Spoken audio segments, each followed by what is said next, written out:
Arsalan, award shows के बारे में क्या कहेंगे? क्या कह सकता हूँ मैं आपको? आप कहें। Award shows कुछ नहीं के बारे में। कहना चाहेंगे। आपा is the one who can answer. Please, क्या कहूँ? जो सच है। मैं कुछ नहीं कहना चाहूंगी रियली? क्योंकि कुछ कहने को है ही नहीं। हर बंदा अपनी 1.5 ईंट की मस्जिद बना के अपने हालियों मवालियों को तोहफे दे देते हैं, बस तो ठीक है, होता रहे। What do you think? Do you seriously think that the award shows are recognition of talent? No, they are not. They are just a big party. यहाँ कर ले, बाहर चले जाए, सोशल गैदरिंग, आप वहाँ चले जाए, यहाँ कर ले, पैसे कमा ले, बस यही है। It's not about awards. तो मैम, ये जिनको अवार्ड मिलता है, हमारे बेचारे अवाम इंक्लूडिंग मी, हमें तो यही लग रहा है कि जी ये उन्हीं को मिलता है। वाकई बहुत वो वोटिंग हो रही है। What voting? हमारे यहाँ कोई वोटिंग, पॉलिटिकल वोटिंग ठीक होती है? Very simple. If somebody is working for 50 years, it's not because they've been awarded, it's because people love them. If somebody is working and enjoying it, the journey, it's not because he's looking for that award. And by the way, fairness is not something जो हमारे आजकल की दुनिया का हिस्सा है। और voting, America जैसे मुल्क में वोटिंग ठीक नहीं होती तो हम क्या वोटिंग की बात करें? वाह वाह, बेहतरीन।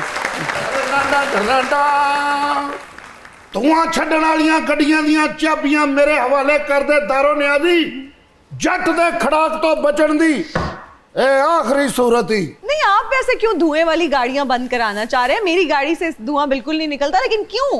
कहाँ से ये ख्याल आया? बड़ा अच्छा ख्याल है, लेकिन ये आपको कैसे ख्याल आ गया? ਇਹ ਜਿਹੜਾ ਬਾਹਰ ਧੂਆਂ ਹੈ ਉਹਨੇ ਜ਼ਿੰਦਗੀ ਅਜ਼ਾਬ ਬਣਾ ਦਿੱਤੀ ਏ। मौले जट का साह लेना मुश्किल हो गया दारो नियाजी। और जो आपकी वजह से हम तीनों का साह लेना मुश्किल हो गया, उसके बारे में क्या सोच रहे हैं? उसके बारे में भी अभी सोचते हैं, क्यों नहीं? बड़ी दुनिया जाइए माशाल्लाह। वाह। मैं डायरेक्टरां नूं बड़ी बारी कहा सीमी जी नूं मेरी मां बनाओ फिल्म दे विच, ਉਹ ਕਹਿੰਦੇ ਉਹ ਪੜ੍ਹੇ ਲਿਖੇ ਨੇ ਤਾਂ ਤੂੰ ਜਾਹਿਲ ਜਿਹਾ ਉਹ ਨਹੀਂ ਜਚਣਗੇ। ਲੈ ਮੈਨੂੰ ਪੰਜਾਬੀ ਬੋਲਣੀ ਆਂਦੀ, ਮੈਨੂੰ ਬਣਾ ਲੈਣ। ਲੇਕਿਨ ਮੈਂ ਨਹੀਂ ਨਾ ਮਾਂ ਜੀ ਪੜ੍ਹਿਆ ਹੈਗਾ। ਕੋਈ ਗੱਲ ਨਹੀਂ। ਮੈਂ ਇੱਕ ਜਗ੍ਹਾ ਡਰਾਮਾ ਕਰਨ ਗਿਆ, ਉੱਥੇ ਬੱਚੇ ਸਾਰੇ ਕਹਿ ਰਹੇ ਸ਼ੇਮ ਸ਼ੇਮ, ਮੈਂ ਕਹਿ ਰਿਹਾ ਸ਼ੁਕਰੀਆ ਸ਼ੁਕਰੀਆ। ਮੈਨੂੰ ਪਤਾ ਹੀ ਨਹੀਂ ਸੀ ਲੱਗ ਰਿਹਾ। ਇਸ ਕਰਕੇ किसी पढ़ी लिखी जगह पे भी आपको किसी ने बुला लिया? ਇਹ ਖੂਬਸੂਰਤ ਜਿਹਾ ਮੁੰਡਾ ਕੌਣ ਹੀ? मॉडल हैं, बहुत मशहूर एक्टर हैं। ਮੈਨੂੰ ਪਤਾ ਹੈ, लेकिन मैं ਇਹਦੇ ਸਾਹਮਣੇ ਮੰਨਣਾ ਨਹੀਂ, क्योंकि मैं ਇਹਦੇ ਕੋਲੋਂ ਜੈਲਸ ਆ।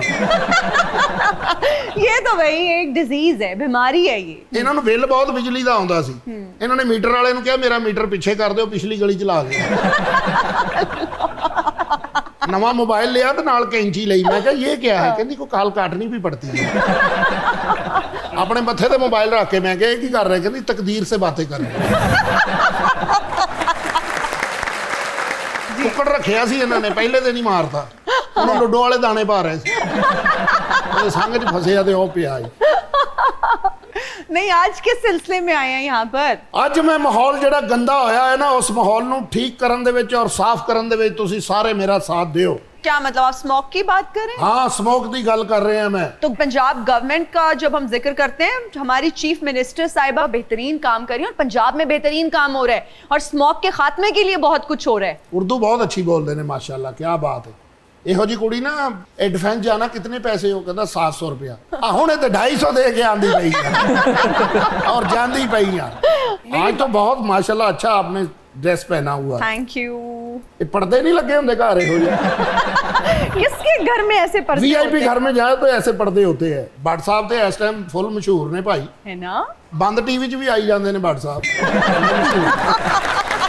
ये अच्छा था। रेडियो ते प्रोग्राम करने गए, कहते मेरा क्लोज लाओ।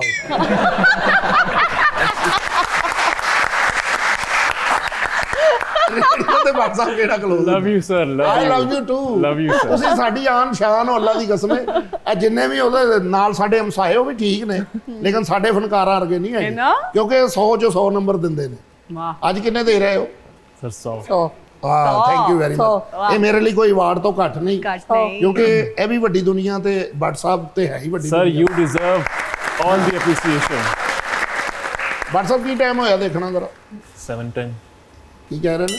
7:10। ਇਹੀ ਮੈਨੂੰ ਪੰਜਾਬੀ ਚ ਕਹਿ ਦੇ सवा सात। ਅੱਛਾ 7:15 ਹੈ। तो आप बिल्कुल नहीं पढ़े? नहीं मैं बिल्कुल चिट्टा अनपढ़ हूँ, मैं अनपढ़ हूँ। नहीं तो कोशिश भी नहीं की बाद में? ਇਹੋ ਜੀ ਕੁੜੀ ਜੂਸ ਵਾਲੀ ਬੋਤਲ ਚ ਨਮਕ ਪਾ ਕੇ ਅੱਬਾ ਉਬਲਦੀ ਕਾਈ ਨਹੀਂ। ਉਹਨੇ ਕਿੱਥੇ ਉਬਲਣਾ। ਚਲੋ ਠੀਕ ਹੈ ਫਿਰ ਪਲ ਸਫਾਈ ਮੈਂ ਕਰਾਂਗਾ ਜਾ ਕੇ, ਮੁਲਕ ਨੂੰ ਸਾਫ ਸੁਥਰਾ ਰੱਖਾਂਗਾ। ਪਾਕਿस्तान जिंदाबाद। अरसलान, आपको एक्टिंग करने का शौक नहीं था, मॉडल बनने का भी नहीं था, क्या शौक था? देखिए मैं तो एक हादसाती एक्टर हूँ बेसिकली। मैं भी हादसाती है। मैंने कभी नहीं सोचा था कि ये मेरी जिंदगी होगी, it will be part of my life. मैंने लाइफ में कभी कुछ प्लान नहीं किया, जब भी कुछ सोचा हुआ नहीं, सोचा कुछ था हो गया कुछ। I always wanted to be part of the forces. चाहे पायलट बन जाए। फिल्म में तो आपने की ना, परवाज़ है या जो। एग्जैक्टली। तो I am very fortunate enough कि इस प्रोफेशन ने मुझे हर वो कैरेक्टर प्ले करने का मौका दिया जो मैंने करना चाहा था। और I have always been very athletic. Cricketer बनने का मेरा पैशन भी था साथ साथ ही। जी। तो मैंने वो भी कैरेक्टर किया हुआ है। और इसके अलावा आई एम वेरी ब्लेस्ड अल्हम्दुलिल्लाह। क्या ये आप इस चीज़ से एग्री करते हैं कि अपने लुक्स को लेके बहुत ज़्यादा कॉन्शियस हैं? हालांकि आपका काम बोलता है, आपका काम आपकी खूबसूरती है। और मैडम का भी मैं इंटरव्यू देख रही थी, मुझे ये बात बहुत अच्छी लगी। लेकिन आजकल के जो एक्टर्स हैं, कुछ एक्टर्स वो अपने लुक्स को लेके ज़्यादा कंसर्न है कि जी मैं अच्छा हूँ, मैं गोरा हूँ, मेरे बाल बिल्कुल पिक्चर परफेक्ट हों। ऐसा है? ऐसा बिल्कुल है। आजकल मेरे ख्याल से एक्टिंग से ज़्यादा लुक्स बिकती हैं। मैडम आपका भी हम ओपिनियन लेना चाहेंगे। Actually he is right, because जो दिखता है वो बिकता है। ये अनफॉर्चुनेट बात है, लेकिन हम एक ऐसी दुनिया में आ गए हैं जहाँ जो दिखता है वो बिकता है। साइकिल चलाने का आपको जुनून था? Yes, I loved sports actually, not just cycling. Cycling, हाँ, तो साइकिलिंग एक चीज़ थी उस ज़माने में, सारी लड़कियां हर वक्त साइकिल चलाया करती थी। ये बीच में भी कुछ खामोशी सी हो गई थी, लेकिन अदरवाइज तो हम तो सब साइकिल चलाते थे। हाँ। अभी वो शौक कहाँ पहुंचा? अभी भी नहीं, है शौक? अब पता नहीं, मुझे साइकिल चलानी भी आती। कहते हैं कि साइकिलिंग और स्विमिंग आपको कभी नहीं भूलती। तो मैंने कभी एक्सपेरिमेंट नहीं किया कि मुझे साइकिलिंग आती है या नहीं आती होगी।